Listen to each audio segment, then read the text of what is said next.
Oh my gosh. Click on that. I don't see us. I'm so sorry if you are on here and you're waiting for us and you don't see us. It's because I don't know what I'm doing. Hold on one second. Let's see. Am I on?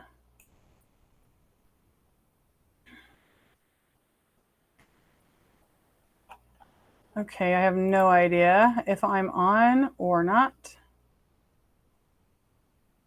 Why can't I see myself? Studio. Oh, maybe that's it.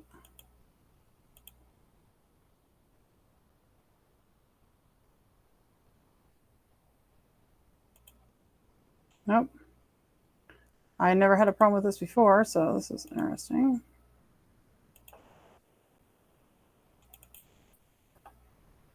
Oh, I see myself, but I don't see myself here. Click on us down there. Oh. I am so sorry. I don't know if you can see me or not. Can you see me? Back to tab. Oh my gosh. What's that? What is that? Start screen share. Oh. No, That ain't it. Okay. I don't know if anybody can see us or not. So let's see what this looks like on the other end. Oh, okay. Never mind. Hi, I'm Danielle, and this is Earl. And he is from Debt to Freedom. And I am the 144. And we're going to talk today about demons and the little season. So I'm sorry, apparently the demons got our show today because I could not figure out, even though this is the third time I've done this, how to get this broadcast on my computer. So, Earl, thanks for being on here with me today. Sure. The whole point is to talk about demons and to understand what they look like, what they are, what they're doing here, what they're out to, what's the point, and talk about the little season that's mentioned biblically. So, why don't you go ahead and start? So the basic premise is that the tribulation that everybody's waiting for already happened, and Jesus came and established his kingdom, and that reigned for 1,000 years. And then at the end of that, they say Satan is loosed for a little season to go forth and deceive the nations. And I kind of am operating under the idea that that's right now. So we're in the season where Satan is loosed and he's out in the world and he's deceiving everybody. And it sure seems like there's a lot of deception going on with all our world politics and leaders and all the shenanigans happening. But then I wanted to bring the conversation into um, like these fourth dimensional entities that people are calling demons, and this demon face thing that's in the news right now. People are seeing contorted faces and all kind of stuff. Well, the line between our dimensions, I think, is blurring, and it's becoming much more obvious that things are influencing us. And I just wanted to get into a conversation about how these things actually operate and how someone can start understanding how to differentiate their own thoughts and the demonic thoughts and the positive influences, and start helping people understand that your brain is just a processor. It just receives and sends information, and your mind is in the field. Your mind is outside of yourself, and you're receiving those thoughts. Sometimes those thoughts can be put out for you, and you might think they're your own thoughts, but they're these entities that are influencing you. But then when you take that thought and bring it into yourself and take ownership of that thought, then it does become yours. So you have to start differentiating where these little planes of thoughts come from, and, differentiating good from bad, and only energizing the ones that you want to energize, because we all have free will, and we are allowed to energize any thought that we have, but you don't have to. So if a thought comes in that you don't like, you don't have to put energy on it and then manifest it out. You know what I mean? And so, like, we're the filter process. And controllers of the planet, the educators of the planet, will tell everybody that you're crazy, that the only thoughts that you have are your own, and then something's wrong with you.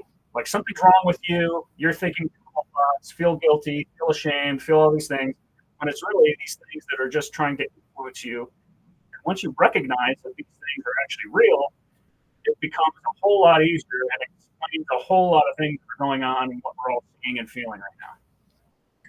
Yeah, I mean, it's pretty easy, right? So I keep thinking about, like, one thing I heard was "'Tis the season." That made me laugh.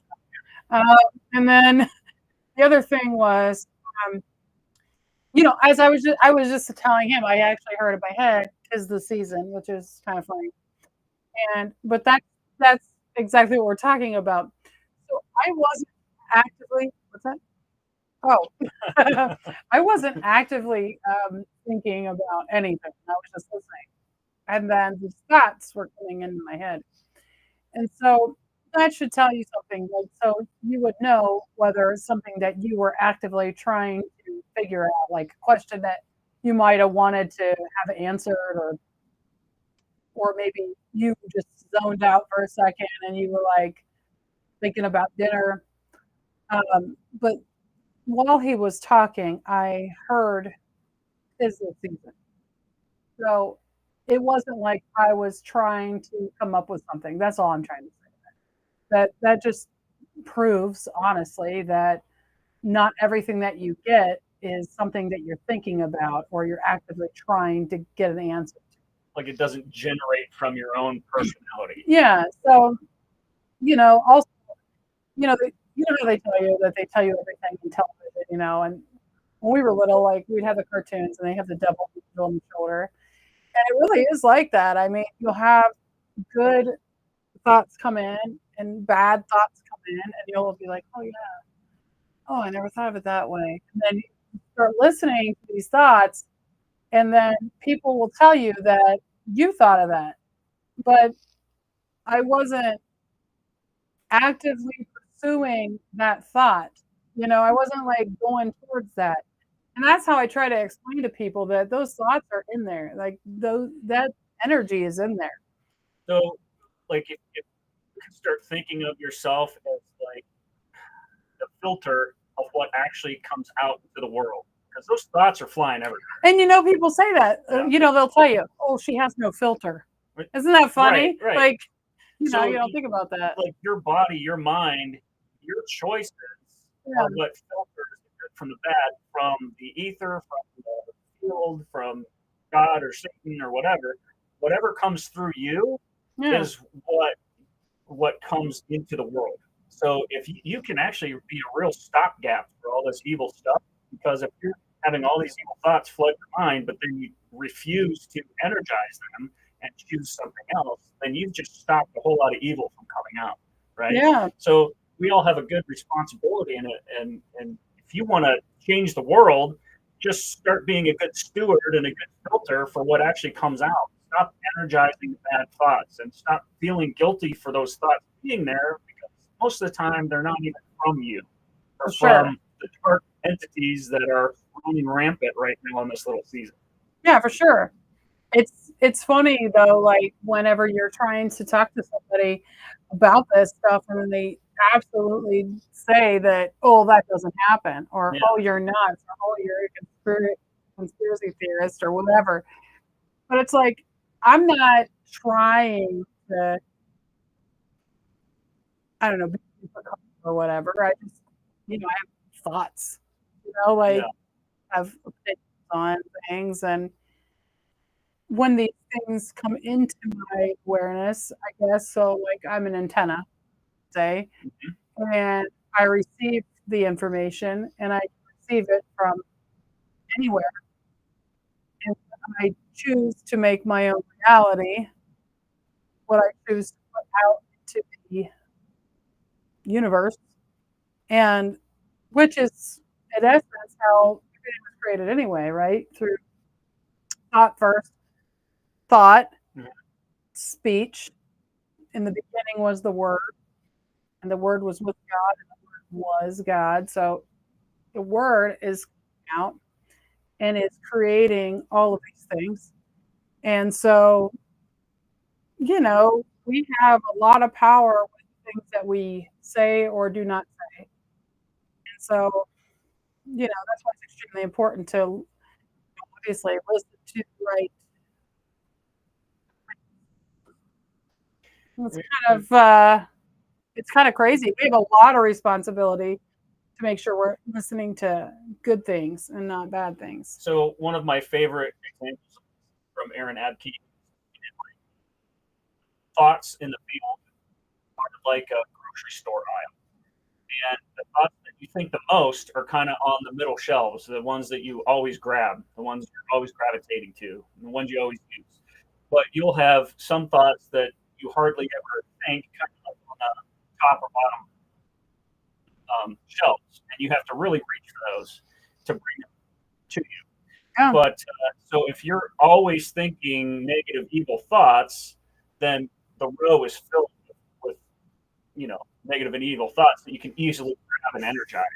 But as a human being, are given the power to energize any thoughts that you want. So you could easily go and grab all the negative thoughts and keep doing what you're doing. But if you want to change, if you want to change a more positive and a more a force for good than for evil, maybe some of those good thoughts are way up on the shelf, and you really have to reach for those. You don't really have to put energy into grabbing them and bringing them out because you're not used to it.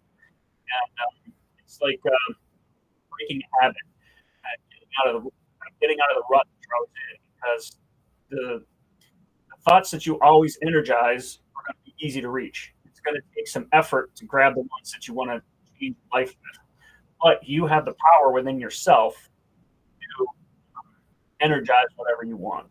And so as you start reaching for the other thoughts, like the good thoughts that you want to energize, your middle shelf will start replacing, your pre-programmed thoughts and ideas with the good thoughts. And it takes a while to fill up that shelf with all the good stuff. But after a while, after you constantly reach for the higher shelf, the universe, God will understand, oh, he wants to energize the good stuff. So they'll take the negative stuff, put it down, and put the good ones right there on the middle shelf. Now it's easier to just go through the aisle and have all the good thoughts and everything and live your life from those good thoughts. So it takes a while to break the habits and break the ruts, but your synapses and your neurons will, as you're doing this practice, will realign and readjust the pathways so that it's easier to fill up that middle shelf. So I really like that example. Well, yeah, I mean, and it's exactly what's going on because you notice that, just in the basis of like the law of attraction is that, we attract, pick up one of those things. And we have all these little options that, especially even like when you go out, say you go out and you're in a bad mood, you notice when you're in a bad mood, everybody's in a bad mood. Yeah. And you start attracting bad moods, or the people that are usually in a bad mood will interact with you more, and then they'll complain. Then all you do is complain to everybody, and so it's like it's actually funny that way because then all you're doing is complaining like constantly, right? You're not like really getting anything done; you're just complaining. Right. So I kind of find that that's pretty interesting, though, right? Like we go through the day, and if we choose to be negative, we're going to have this whole negative thing. And I don't know. I just kind of feel like when we choose negativity, just be prepared because it's gonna roll right in.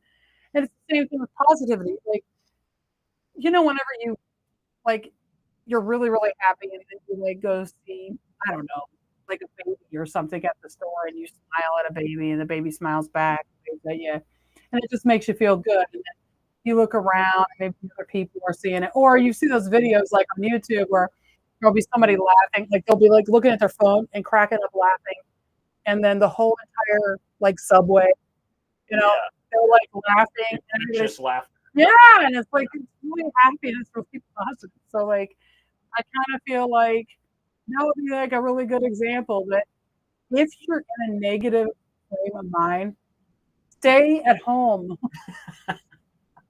because this stuff is getting ridiculous. And don't watch So anything. Like, don't go.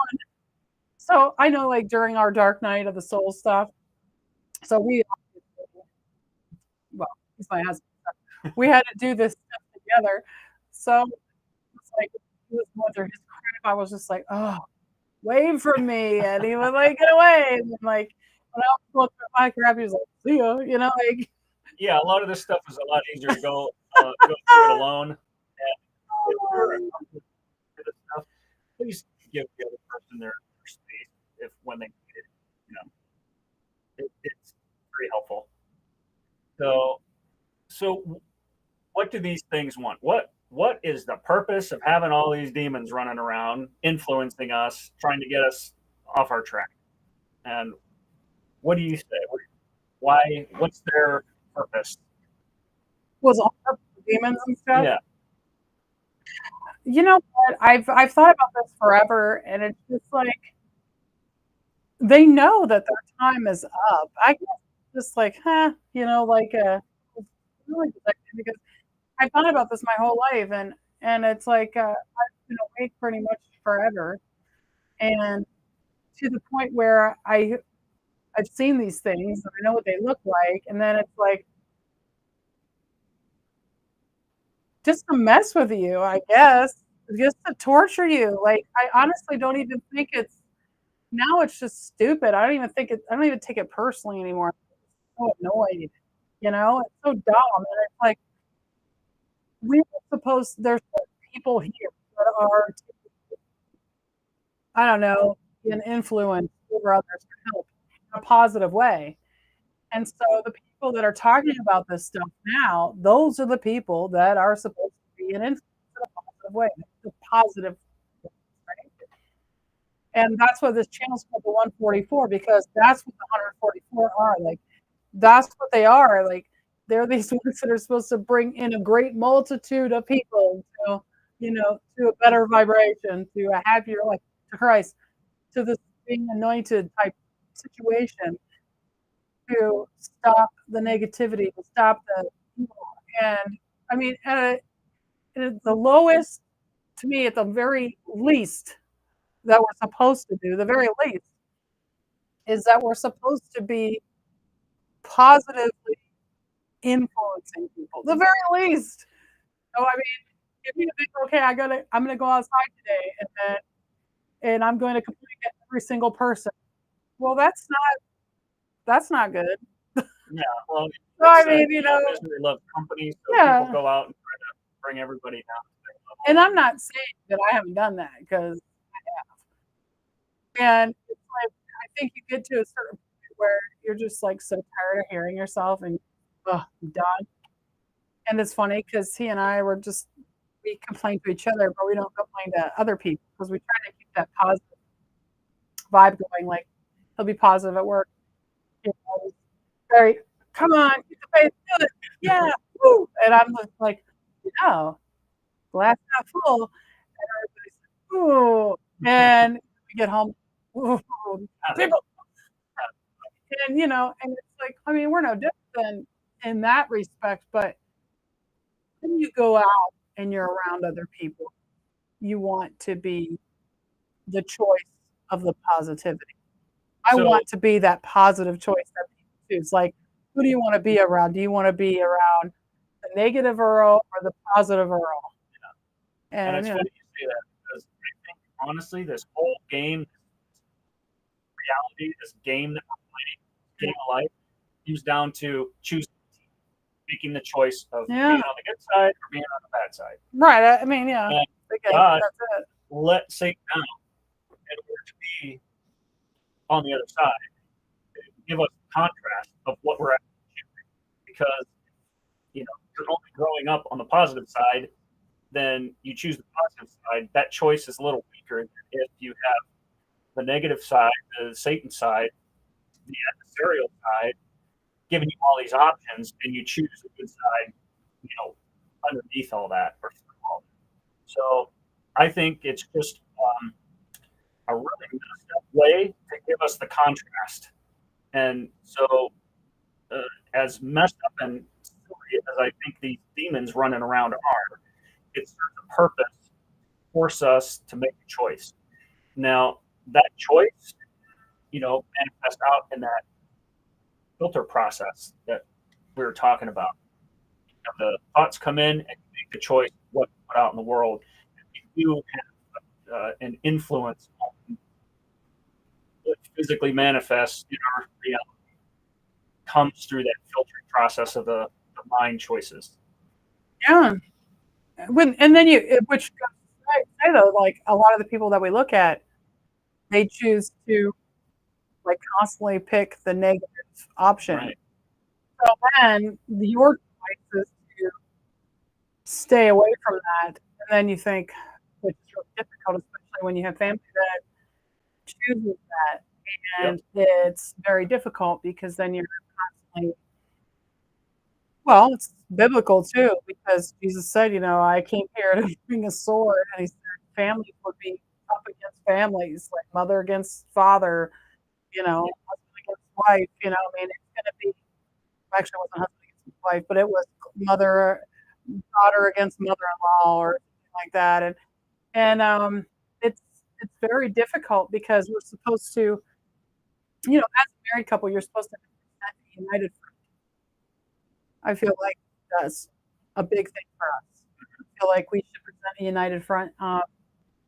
And especially when there's children involved. well, yeah, we can't be wishy-washy around our children. And not only that, but it's okay to be wrong, and we've both been wrong, and had to be wrong, which is not a big deal. I mean, I don't care. No, it was went through the process of the ego death and the humbling process of all that. Yeah.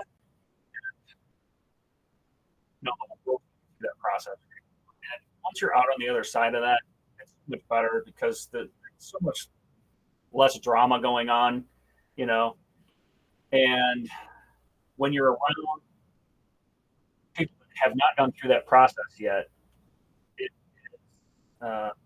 there's a stark difference between all the drama that gets pulled up and all the shenanigans, that feelings getting hurt, and just it's ridiculous. It's and very so ridiculous. we would implore everyone to go through that process. And we have a course that explains it. Intuitivetrauma.com, and it's called Heal Yourself, and it's all about removing childhood trauma, getting that connection with God to where it's straight connection without any distortions. Yeah. Distortions, energy blocks, past traumas, wrong conclusions, and future assumptions. You just get rid of all that, and then true meaning of the connection with God comes in, and you will start seeing choices in front of you are now available that were cut off before. So. Absolutely, and I want to talk about that because the thing about it is, whenever you have energy blocks, and a lot of Christians say, well, that's a new age concept. No, it's really not. And I mean, there are different religious connotations for all of the things that we talked about, but this isn't a religious thing. This is a spiritual thing. We are not about religion, not like religion. it is nothing but a bunch of rules and sets of laws that, quite frankly, the religious hierarchy do not follow. They want the people to follow, to be under them. So we are about connecting to God in a very personal way, and it is not about having to connect by going through a process of church. It has nothing to do with that. But I will say this, that I do love God and Jesus, and I do believe in prayer and meditation, and I believe in connection, God, a personal connection, and I believe that the temple is within. You are the temple, and God is within you. And basically, everyone, if you are in a religious template, you should agree, because that's exactly what the Bible says. And I know that because I've read it. And when you read it and you really see God, you will really get a lot of your questions answered. Yep. And you won't have to go and ask for them, because you'll have it yourself. One of the things we're talking about in this podcast today is demons in the little. So he was talking. Earl was talking about people seeing human face. It's a thing on TikTok, and it makes me laugh because a woman that I know, her name's Shannon, she was telling me, like, "Hey, have you seen the demon face thing?" And I was like, "No." And she told me, and I was laughing because I've seen that personally myself. So basically, what's been happening is like all these people that say, "Oh, it's a phenomenon," that all these people will be looking at somebody and they'll see a demon where their face is, some scary looking thing. You know what was a good example of this in a movie is The Devil's Advocate. Al Pacino? Charlize Theron, her character with guy. Keanu Reeves. Keanu Reeves was a lawyer, and Charlize Theron was his Was that wife. Yeah. Oh, okay. Anyway, she starts seeing these demon faces on all the people that were surrounding them, and she kind of went nuts in the movie. But yeah, it was just out of the glimpse out of the corner of her eye, someone's face would Nice. get a funny little nasty evil grin, like a Joker grin, and thought she was going nuts. But yeah, Advocate. It's actually pretty fantastic because so that actually happened. So these people have been seeing these demons in people's faces, and so they're freaking out. And then hey, you need to go see a psychiatrist and take some pills for that. And of course, people do, and they say, "Oh, you're just it's a psychosis." So all of a sudden, a community of people develop a psychosis. But don't worry, because we have a pill for that. Yeah, we'll shut your cognitive site down. Yeah, just shut it down. So something that God gives you, your warning system for, hey, there's a demon right there. Let's shut that down with a pill. Yeah, more demons. So it's just an example of this coming out to the open. The veils between our dimensions. All right. Nothing will be hidden, right? Everything's going to be revealed. Nothing will be hidden. That's the actual definition of Revelation. Apocalypse is the revealing, right? The revelation, the reveal, the great reveal. The good news about all this information is that you've got somebody that's really messing with you. They're really, really nasty. Yeah. Deep into narcissism, right. Just a nasty person. Demons taking over them. And then if you see something in their face, you won't be surprised. It's quite easy to tell. Once you start looking at the world through this perspective, it's very easy to see who's with God and who is just controlled by. It kind of lets the person off the hook a little bit, because you're like, oh, demon. Well, yeah, in a way. And then so many people that we want to say, hey, do these processes to get your body, which heal yourself can help with. Yeah. They don't do it. They don't want to, because they think this whole thing's crazy, and that's just another deception, I think, in the land of the little season that is perpetuated out there is that there's nothing beyond yourself. There's nothing beyond your mind. It's all in you. And so if you're a nasty narcissist, horrible person, that's you. And take some pills. And you know what I often hear, exactly. You know what I often hear, by people that come to my office. I hear, you can't change, which is false. Yeah. Because it's energy and it's traumatic experiences. It's all childhood trauma, and you can. And programming, yeah. It's programming. Yeah, absolutely. And so there are obviously various levels of narcissism. Some of them are absolutely insane. But there are several levels of it that can truly be helped by talking to someone, by letting it go, letting the problems go. And somebody says, well, they just won't do that. Well, that's also a narcissistic view saying that, because you don't know what they're going to do. Like, that you're not them. And so that's the thing. Like, a lot of the people that I talk to will say, oh, they'll never change. Well, they're not going to change. They don't know about it or how to do it or understand. So there's levels of, I would say this. There's some people that have it really badly, and it feels like a never ending process. But I've known a lot of narcissists in my lifetime, and they've mellowed some. It's a long haul kind of thing. The change but definitely has to come from them. Oh yeah. Whatever, like, you cannot change No. someone else. You can't change someone else.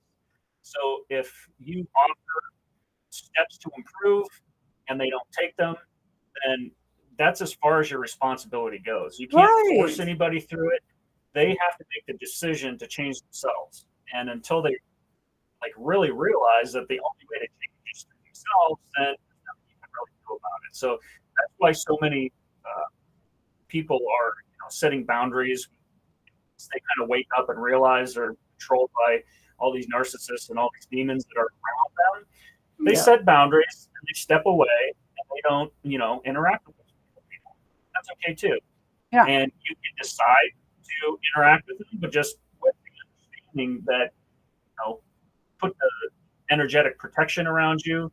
They're going to be ridiculous, and don't let it affect you. Right. I think the main point, exactly what you're saying. But I think the main point of it is that when you go talk to like a narcissistic person, yourself and have the understanding that they're not going to change because of you. But here's the other part of it is that they have free will. Yep. Just like you have free will. And their free will choice is to be like this or to do these things. You can't change. You're trying to be the creator, right? And change these people. Right. In essence, you can't interfere with somebody else's free will. I can be a dick and then it could bother him. But that's me. Like, I'm allowed to be a dick, but he doesn't have to be around me and experience how I am. He can choose to walk away. Nobody's forcing him to stay here. And people will say, well, you got married to him, kind of. Well, not really. I mean, you can choose to walk away right now. But that's the thing. There are circumstances for everything in life. So you walk away, I can make his life a miserable living hell. But I can do that here while he's here. So, I mean, that's the thing. You have a choice. You can inevitably, because I hear that a lot. Oh, I can't do anything. I don't have a choice. But you do. Yeah. You do have a choice. You just might not like it. Right. You might not like the choice. But there's always an option. And that's the thing, too. A lot of people say, well, if the vaccine was the mark of the beast or whatever, right? And they say, well, if that's what it was, I didn't have a choice because my job said they'd fire me. No, you had a choice. Your choice was to keep your job, so you took it. Yeah. And The other choice was to walk away. the other choice is to walk away. And Which it sucks, doesn't mean that, I mean, don't get me wrong. I'm not saying anything bad about people that chose that, because I'm not. It's a second choice, but it's a choice. So it's the same thing with people like this, that they choose to act like this, and we can choose to be around them. And it's really difficult because I've had to make a lot of decisions that I would stay around certain people because of that, because I just felt like it was something to do. That was the right thing. And maybe not for myself all the time, but there's my choice. So I also have to live with the consequences of how it affects my energy. So, ultimately, in the metaphor of the grocery aisle, you can place some thoughts on their shelf, but if they don't pick them up and choose yeah, to do them, then your responsibility with that is kind of over. right. You know, they have to make their own decisions and choose those. So sprinkle the thoughts around, Yeah, present the yeah, you ideas, can definitely present it. and at least those ideas are now stocked on their shelf somewhere. But those people have to choose. For sure. So we'll shift this into like what the demons kind of look So, like. yeah. So, the demon part. All right, here we go, people. So, this is really creepy, and I'm just gonna put it out there because this one here decided to do this to me, and it freaked me out. But I'll give you a little story. Earl and I were in bed. What, Monday? I think it was Monday night, and I think it was Monday night because I think Tuesday had an appointment, and I got scared. So, or no, Sunday. It was Sunday, and he says, "Hey Danielle, I was watching this video, and there was this guy, and he said that fallen angels looked like clowns." And I was like, "What the hell would you say that for?" We're getting ready to go to bed, and he knows I have this thing about clowns. So, and I said, "Oh my god!" And then all of a sudden, I had these chills, like from the top of my head all the way down. And then I look over, and he's like sleeping. So he gives me this video to watch, and now I'm freaked out. I'm freaked out, and I really don't have like big fears. I got rid of all this. Um, so I really don't live in fear. I'm not afraid of pretty much anything. So, and if you knew what I do at this house, and you would say, okay, that makes a lot of sense because she's not a scaredy cat or anything. But there's a reason for this. It really quite got me. So go ahead. So the channel is called Understanding Conspiracy, and he takes a deep dive on all these different conspiracies. But years ago, he got on this thing where in all the myths and different cultures, they would dress up like these clown figures with the white face and the red cheeks and the red nose and the jester hats, and they would dance around and try to get those spirits to possess them and like speak to them, give them power and all this stuff. Well, what they were doing was actually inviting like the fallen angels entities into them to empower the tribe or whatever they were trying to do. So a lot of this got into like dark magic stuff, but it was kind of like a lot of native culture, and we went across the planet and talked about Chinese, Japanese masks that they would wear, and all of these cultures all had this white face, red cheek, red nose, jester hat style Oh, style entity that they would like worship, or some would work against. There's this entity out there across cultures, and they all kind of looked like clowns. And then I just said, hey, by the way, this guy has this video said these things look like clowns, and then chills went up and down her body, and then she recalled this instance. so he knew about this. Now, let me just tell you, I told him about this. Is one of the things that I have very, very, very clear memories of when I was a child. Extremely clear. important parts of my life that have to do with the ascension, with supernatural, spiritual type events. Okay.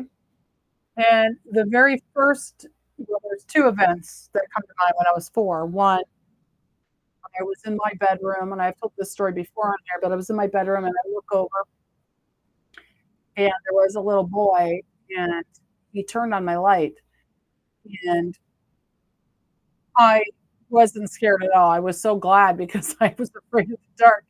So he turned the light on, and then I was like, "Well, thank you so much." Oh my gosh.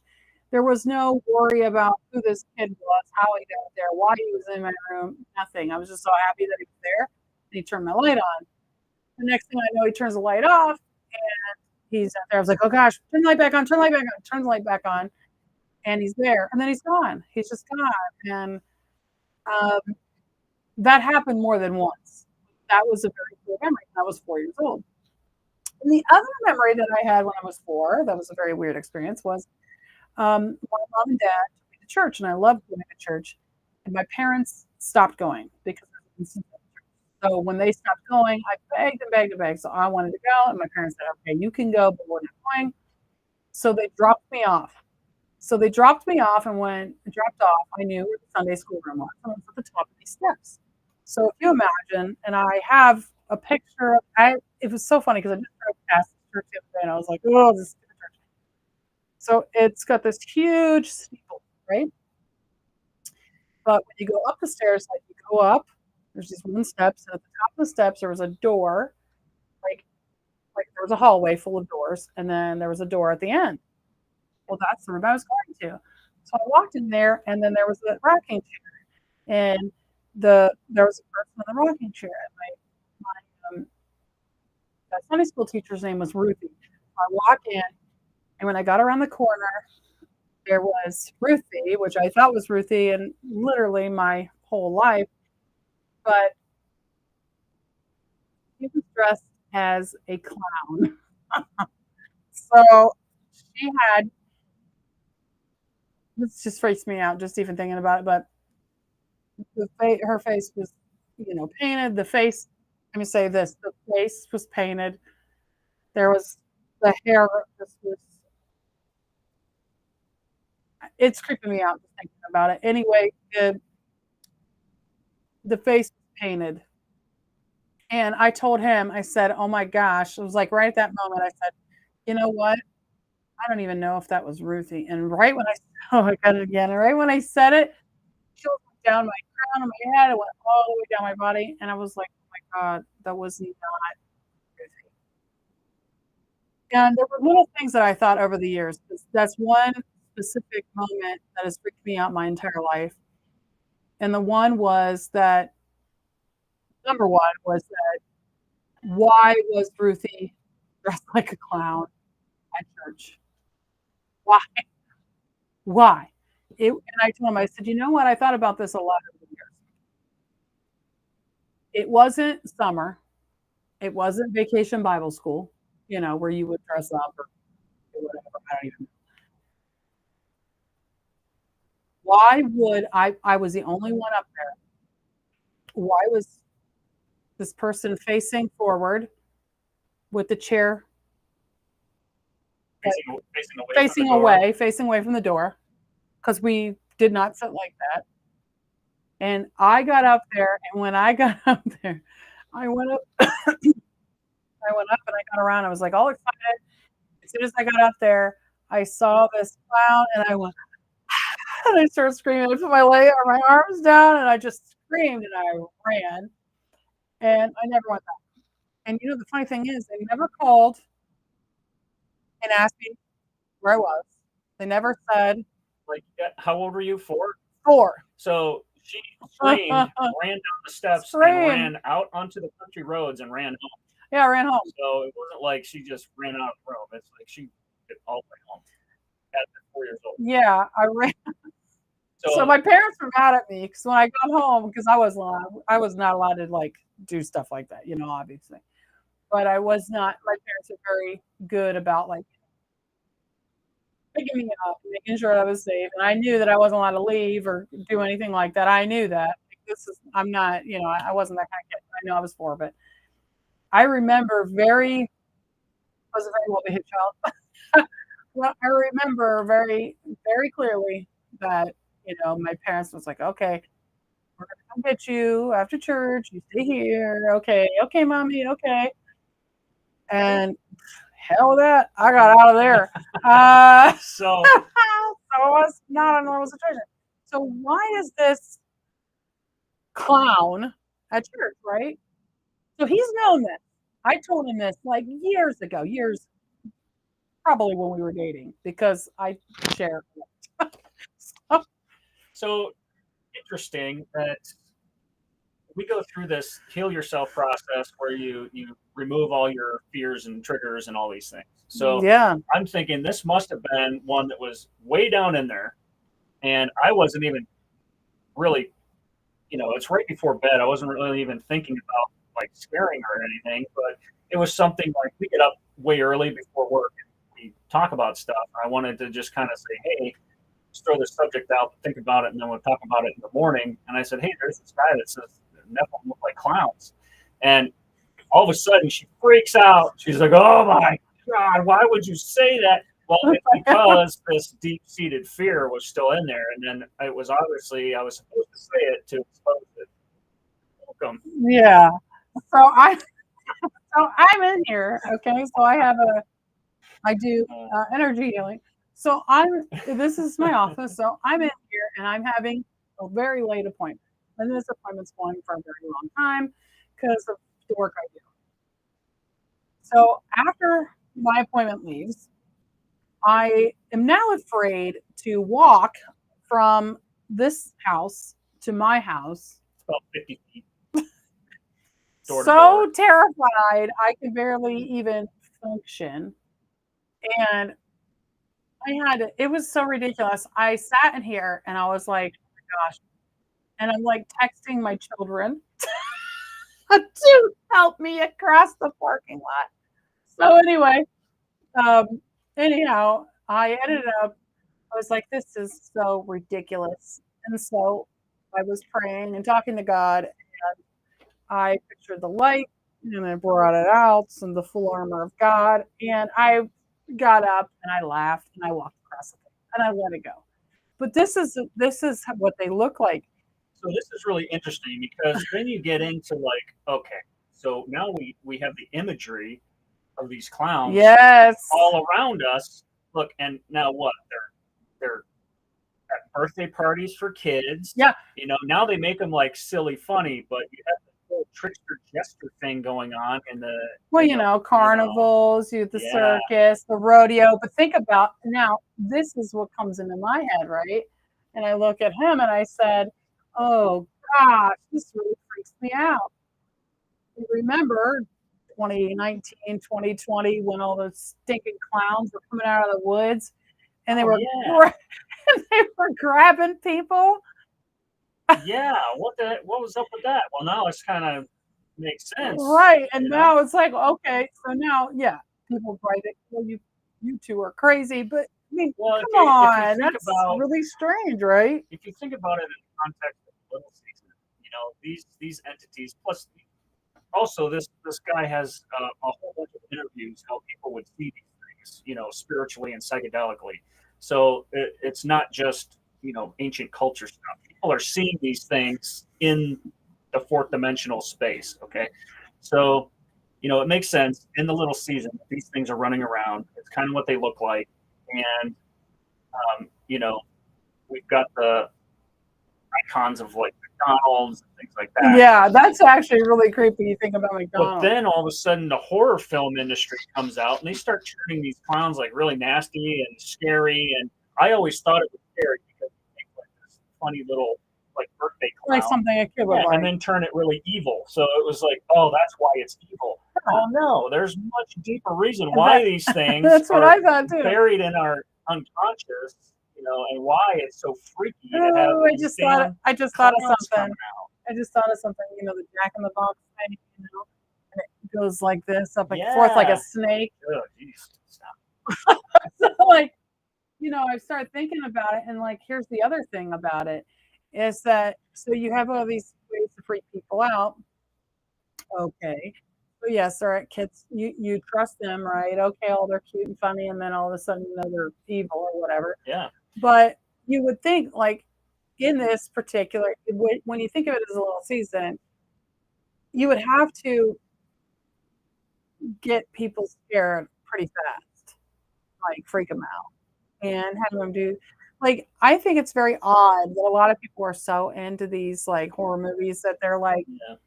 they have like shirts that say "I love serial killer movies." It's like, well, who would you like that? Terrible. But like, there's all of these different things, and I see. So here's the thing: I see all this stuff. It's really bizarre, right? So the stuff with the clowns, yeah, it's really nuts, and you can think, okay, everything's crazy. So I think, okay, maybe I'm just a little bit nuts, right? Well, then I put on the comment section of this video, and I tell Earl all the time. I say, when I watch these videos, I immediately click on the comment section. I always do because I want to see what the other people are saying because I'm really curious. And I thought for sure there would be people up there like, you have lost your noodle, like you are nuts. And every person on the video that I watched said, oh my gosh, you are right. That's exactly what I saw. And it was like, I saw that, I saw it, I saw it, I saw it. And I was like, holy crap. So I'm 45, I'll be 46 in October. So this was almost 42 years ago when I saw it. Yeah. It's like an ingrained truth. Dude, it was what it was. It was so scary, and it was like the scariest moment. I told him, I said, honestly, it's the scariest moment. And we have the Stephen King thing, like it, where that's freaking shape shifting clown comes out and feeds on people, right? Yeah. Well, dude, it goes in with the idea that these angels, these Nephilim, don't have direct energy, don't have direct access to God because they turned away from it, right? So they don't get their energy through God anymore. So they have to feed off of us. Now, we as human beings have a light matter interface in our DNA. Our DNA is like how the light comes in and materializes into matter and builds these bodies through light. And we naturally absorb photons, especially when we're happy and we're in a good mood. We are just like photon sponges. So we suck up all this energy, and then what releases it is fear and depression and all the negative stuff. So every time you have negativity in your body, you release those photons. So what these things have learned to do is give us a few days to absorb all those photons, and then they scare the crap out of us. All of our photons fly out. This is what the spiritual community calls whoosh. So they get energy, they get the God energy that we naturally absorb through us. And that's how these things feed, and that's how these things exist. So that's why it's imperative for them. If they find a good host to kind of latch onto, they can like sit in part of your energy body and just feed you thoughts that would make you scared or trip up, and like the addictive personalities have a lot to do with these things directing what you're doing. And if you don't know they're there and you think it's just you that wants these things, then and then they feed you this religious rules of guilt and shame and all this programming that you're in. Oh, I really screwed up. Oh, I'm so guilty. Oh, good. And as soon as you start feeling that, there goes your photons, and whatever entity is attached to you just eats it up. And when Daniel's sight first came on and started seeing these things, dark attachments, we can go into our restaurant, and the people lined up at bars, you could see these things like over them and just sucking off of them. Right? You could like feel. So I worked at a like a cafe, and I had to go over to the bar area to get money on the cash register in the mornings because we didn't have enough, in our drawer. And when I would do that, there was such a really crappy, dark feeling when I went over there. And it just felt gross. Like I felt really gross. And I heard in my spirit, I was like, protect, like, you're light. You are light. And I would say, I am light. I'm light. And I would walk every day. I'd walk and say, oh, that's right. I'm light. And I'd walk in and I would be, oh, I'm light. I'm light. I'm light. And I'm light. I'm light. And I'd keep walking. And I'd go in and I'd get stuff and I'd get out. And every day I would just be really scared. I'd walk in again and it's like, it's really, let me just put it this way. It was really dark in there. The only thing that was like lit up in this bar area were some neon lights, like the sign lights, like the beer lights and stuff. But it was a very bad feeling in this place. So every morning I'd be like, I'm light, every morning. So terrible again. And I'd forget that I'm light and I'd walk in, it'd be the same thing over and over again. And then one day I knew I was light and there was no fear. And I walked in and I just got chills. And I walked in and I just felt good. Imagine going into a place in a mood, in a dark mood, being maybe like narcissist or whatever, and you walk in and all of those feelings that somebody of light can feel felt dark and knowing how to protect themselves. So imagine being that narcissist, not knowing that, and then attaching all of that junk to you. Yeah. And then you're walking around with that junk on you. And that's the thing. That's what happens with these things. And you attract them and they get in on you. And then you bring them around your family and they attach to them. So these people that are dark will have attachments, literally lots of baggage. And they'll bring that baggage onto you. Now, they don't know that they're doing it. No, that's one of the deceptions. And I mean, that's the thing. We're in a society where nobody knows this stuff is going on. And very few people. And those people, and there's a lot of people that do know, and they do not take any personal accountability for anything. And so when they do find out, they're just like, well, I tried my best. Or, that's how I know when somebody's of the nature of what they're doing here. There's people in the spiritual community sorry, I'm bored. There's people in the spiritual community that will, say they're light, but they're a false light. They don't actually want to help. There's things that they want. They want to focus on, a lot of those people want to focus on the law of attraction. They want to focus on getting rich and schemes.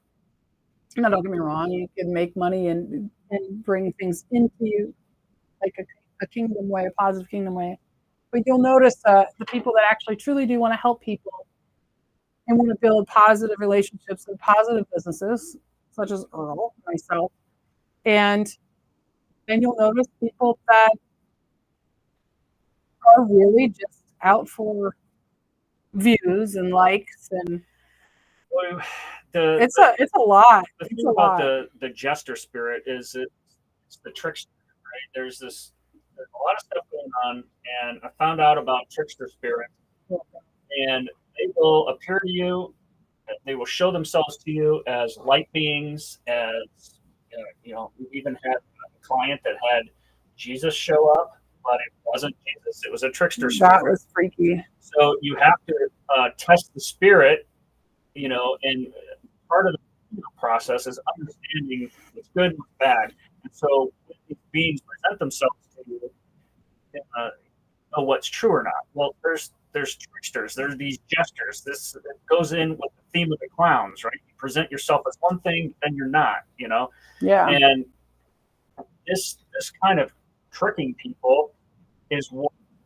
this season is all about. It's trying to get you to choose the wrong side. Actually, there is the wrong side. It's up to you to make the choice what it is. I personally think the good side is good. That's up to you. Well, And So these things are out there to present their case, and it was really funny. I saw a lawyer talking about this. He's like, it's almost like God is presenting their case right now. And God gave Satan his chance to present his side, Yeah. but he's not telling you that he's presenting a side because he's hiding everything. He's deceiving you, right? It's a deception.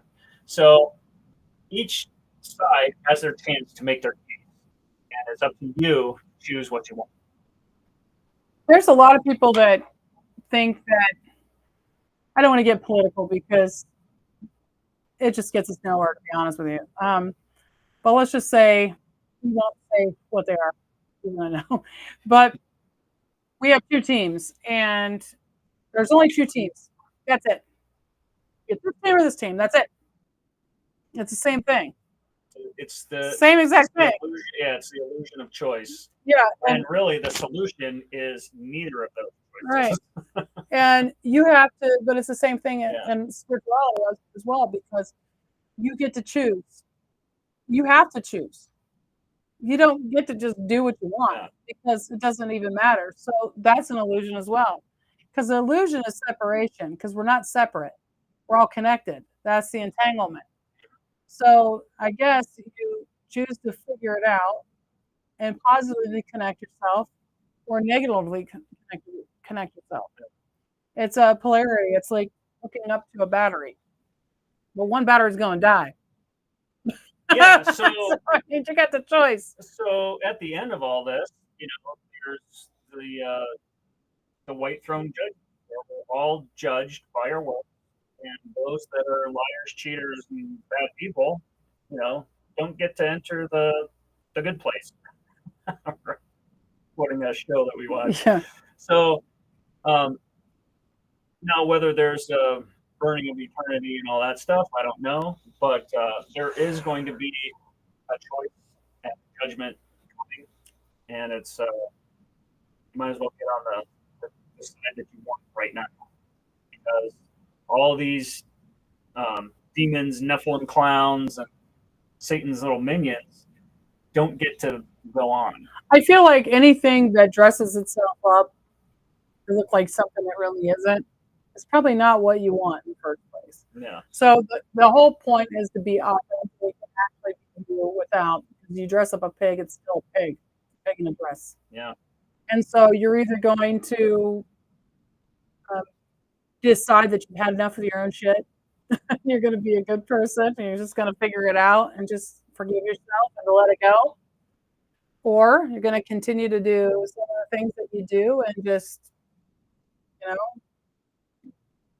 and then at the end, be angry or be really mad at yourself because you didn't make the right choice. I mean, I don't know. Well, I think this discussion is, if we could get one thing out of this discussion, it would be to recognize that these things are here and influencing you. And once you start looking at the game of life with that lens of, oh, maybe this isn't me. Oh, maybe this thought is coming from somewhere else. Let's not energize that. Let's do something else. Yeah. Let's make my own choice, or choose a higher choice, or a godly choice. And just because those thoughts are swirling around where you think they're in your brain, they're swirling around, and these things are just egging you on to take one of them. It kind of reminds me of like if you were doing drugs. Absolutely. Because you know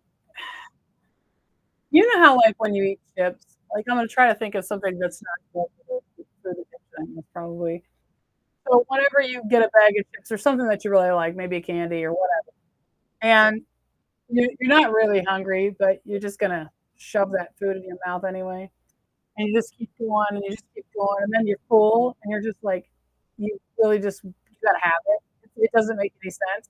I kind of feel like that's how all these choices come in. It's like, there's choices where you can sit down and you take a deep breath and then you sit back and look at what's in front of you, look at the options in front of you. You can think like in a very, I guess, godly way would be to sit down, observe your choices and pros and cons, discernment type thing. Right. Or you're just gonna do whatever the heck you want. And so like I feel like Those are the two choices.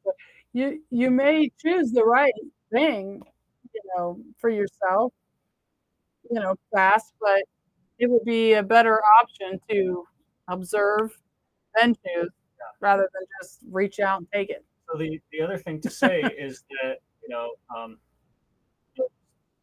part of the Bible better than I would, but when Jesus and when Jesus got baptized and the dove descended on him, became one, and he chose to become one with God, or he was one with God. Yeah. Right? So then immediately he goes out to the desert and Satan comes. Yeah. Satan So came to the when you make a choice to join God's team, you'll immediately be tested. So I hear this all the time. When you choose to be sober, all of a sudden when your friends call, you're walking by, there's all these options, and you have to keep choosing. You have to keep choosing that higher shelf, that difficult route. Choose not to do those things in order to fill up your life with choices. So, and we can actually put this on the people across the street. We just had these neighbors that moved across the street, and they moved in, and they're really nice, and then they allowed one person to come over, and the person that came over started bringing in more people that were trouble, and it just more people and more people and more people, and now it's becoming a problem. Whereas before, people over there. Yeah, before they brought in, they were on a good path. Like there weren't people coming over. It turned into this very negative thing, and that's what happened. Little side note: they had lived there before, and we thought it was going to be a good, positive thing, and then it ended up now it's coming into it again. Yeah, they're bringing back the same people. And so it's funny because like when it is true though, like say you started AA and you decide to get clean, immediately you're going to get invited to a party, and then oh man, just one. It's only one. Yeah, and then you get that, and then you get the next level. Even if you're strong with yourself, all of a sudden the demons start influencing the people on your next level of influence. So your friends, your family. So even though you're cleared out, let's say your light body came on, or your light column connected, you're one with God, and you think you're good. Now, because the demons can't get in you, they're going to go to your next realm of influence, your friends and family, and they're going to start calling and knocking and that's so true. causing trouble. So you're going to have a lot of chaos in this little season. Once you start making those godly choices and to become one with God and be a positive influence, you're going to get a lot of chaos around you. And you have to be able to have the strength to weather the storm. And God is with you in that. But, it's also up to you to stand tall against the current, right? Yeah. And so don't be surprised that, gosh, I hear this a lot. I whined about this a lot. I'm with God. All this stuff shouldn't be happening to me right now. Well, that's because the little seasoned friggin' Nephilim clowns are influencing your friends and your family and everybody, everyone around you, because your light turned on, and it's like a moth to the flame. They just come over and they try to knock you back, and you have to make sure that you keep your lights on. And the thing about it is they don't know, but these things are in them, and so whatever it sees that there's something slightly different, like all of a sudden, I don't know, some energetic frequency within you has changed, and then all of a sudden it just starts like attracting the crap to get back in. And so it's funny because I'll be doing something and I'll say, I just told him something today, and I'm not going to repeat it because if I repeat it, they're going to know. And I really believe it. But I just, I was telling him about like I was doing something, and I said, hey, tomorrow I'm going to do this. And literally every single obstacle that you could possibly imagine got in my way of doing what I needed to do and what I said I was going to do. And he's like, well, I knew it was just those little season bastards. They just get in your way. They do. And I thought, it's funny because he said that, but it really is true. It's so weird, the amount of things that were happening to me. They just weren't normal. It's like, it's so strange. But ever since then, he and I talk about God and talk about things. We do notice a lot of people will attack it. When I talk about God, people will say, they'll make comments to me. They'll be nasty. They'll make fun of me. Um, and it's Bring up stuff in the past. oh yeah, that's they'll the bring big up one. stuff in the past like you could never ever change ever, like, ever. I mean, that's the whole point of being a Christian, right? Is to drop who you were and to become Become born again. born again. So, you It know, it's not to be. It's not to stay that same person. That's the whole point of repenting is confessing and dropping. So if you have a whole bunch of say all of your demons or groceries, and you're like, okay, get in here, bag them all up, and you throw them out, and then all of a sudden you're all cleaned out. Well, you're supposed to keep it clean. You're not supposed to invite them back in because that's when they go get 7 other friends, right? Because you're not strong enough. That's why he talks about, hey, sin no more, because when you do that, you're inviting them all into a clean house. Yep. And boy, you can fill it right up. And so I've noticed that it's crazy what people want you to do after that. And it is. I mean, I'll get all kinds of stuff happen. And sometimes it's just to fill up your day. Oh, would you mind doing this? Oh, would you mind doing that? Hey, can you watch these kids? What can you do that? Can you go grocery shopping? Can you look up this? All of a sudden, now you're doing everyone else's stuff. And it's not anyone else's, it's not their fault because they don't True. really know what they're doing, but we see the influence of these things that we know. And when you tell them no, and when you tell them no, watch how they react. Holy cow, do they react? So that's actually a good tactic to know if you're or interacting with and they're telling you to do things. Just tell them no and watch the reaction, because Whew. God is all love and he doesn't judge your choices. You have free will. He wants you to have free will. The things that are trying to get you to do things get mad when you don't follow their directions. Real mad.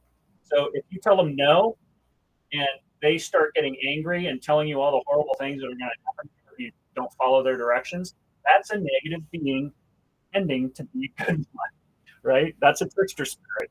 And now you just exposed it, right? So that's a good little tactic, Yeah. These things are telling you to do things, and you tell them no, and they get pissed. That's a trick. Okay. Any other tips before we? We actually are gonna head off here because we're going to a birthday party. But yeah, just be careful out there. Make sure you're doing for yourself with your highest intentions in mind, and keep yourself informed. If you do see a clown, I wouldn't get in the car. Would not. I'm gonna say don't do not it. doing the clown thing. No. I would not choose that. Be very careful when you're around other people and their influences, because just like the guy in the picture that's right here, he's being obviously tortured by all kinds of things, and you don't want that. And those are those negative energies that are coming in and out and just kind of influencing him. One more thing: these things cannot hurt you. They use your own energy against you. Yeah. All right. So this is not a fear-based thing. Yeah. Once you realize what these things are, they're just little punks, and they cannot hurt you physically. They try to get you to do it to yourself. It's mental anguish. Mental anguish. Lots of trauma. And once you defy them and say no, they will go get your friends and then try to get you that way. Saying no. You just say no, and they have no power over you. They have no power over you. The only way they get power is if you allow it. Yeah. It's the only, they are not allowed to do anything until you allow it. Yeah, don't allow it. All right, fill yourself up with light. Don't talk to clowns. Sayonara. Bye.